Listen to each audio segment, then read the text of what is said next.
तो सांग मैंने सबुदिन बोली आज लंच टाइम लंच करने आसिलु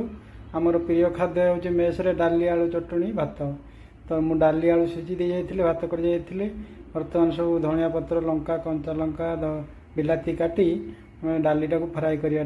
तेल टिके घी दे सब मसला तेजपत्र शुखिला लंका कंचा लंका दे फ्राए करलु तो बाटरे मु चालुथी मो बाटरे